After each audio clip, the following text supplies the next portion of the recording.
শীতকালে বাঙালির বাড়িতে পালং শাক রান্না হবে না তাই কখনো হয়? আজ আমি বানাবো পালং শাকের তরকারি। দেখো এর জন্য কি কি লাগবে। প্রথমেই আছে আমাদের ফোড়নের জন্য 5 ফোড়ন, তার পাশে আছে নুন, তেজপাতা, শুকনো লঙ্কা, হলুদ আর একটু সর্ষে বাটা। আর এখানে আছে বিভিন্ন রকমের সবজি, বেগুন, মূলো, গাজর, বিনস, আলু, সিম। আর এখানে আছে পালং শাক আর বড়ি। প্রথমেই তেল গরম করে আমাদের বড়িগুলোকে লাল লাল করে ভেজে নিয়ে তুলে নিতে হবে। তারপর এই বড়ি ভাজা হয়ে গেলে আমাদেরকে সেই তেলেতেই বেগুনগুলো ভেজে নিতে হবে। বেগুনটা ভাজতে একটু সময় লাগে, তার জন্য আমরা বেগুনটা প্রথমেই ভেজে নেব।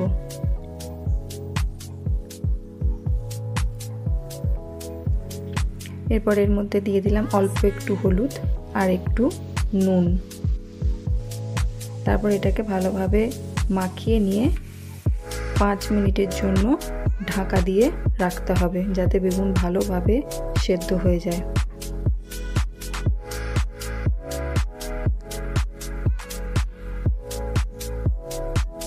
পাঁচ মিনিট পর সেই বেগুনগুলোকে আবার অন্য একটা জায়গায় তুলে নিলাম।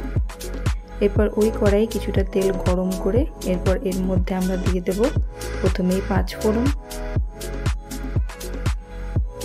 তেজপাতা আর 2টো শুকনো লঙ্কা।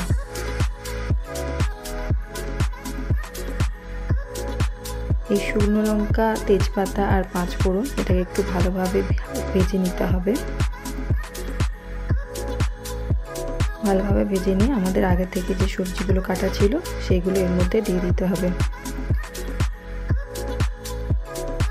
আপনারা চাইলে আরও কিছু সবজি এর মধ্যে যোগ করে নিতে পারেন।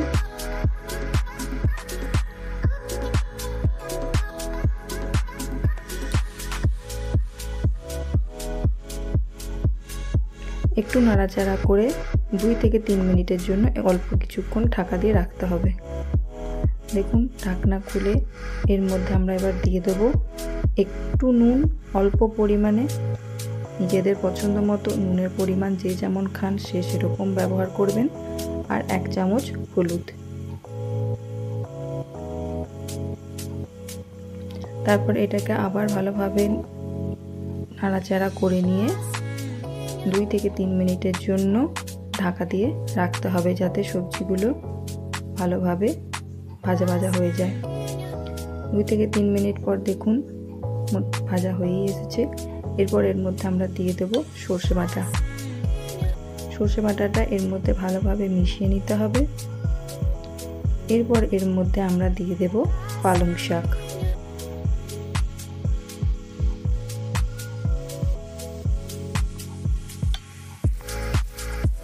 এরপর ভালোভাবে নাড়াচাড়া করে নিয়ে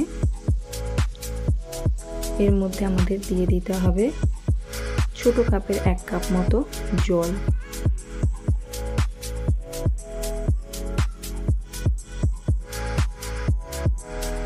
এরপর এটাকে আমরা ঢাকা দিয়ে রেখে দেব 3 থেকে 4 মিনিটের জন্য। দেখুন 3 থেকে 4 মিনিট পরে এটা ঠিক এরকম দেখতে হবে।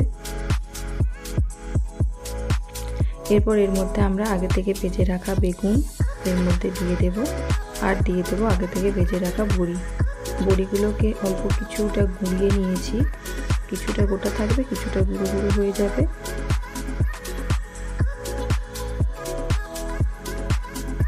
এরপর এটাকে আমরা 2 থেকে 3 মিনিটের জন্য ঢাকা দিয়ে রেখে দেব। দেখুন 2 থেকে 3 মিনিট পর এটা ঠিক এরকম দেখতে হবে।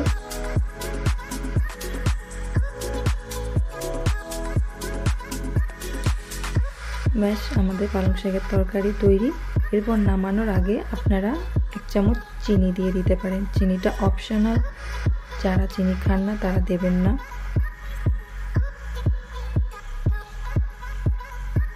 এরপর এই চিনি ভালোভাবে এর সাথে মিশিয়ে নিলেই তৈরি আমাদের পালং শাকের তরকারি। এই শীতে গরম ভাপোটা ভাতের সাথে নিজেরাও খান, অন্যদেরও খাওয়ান পালং শাকের তরকারি।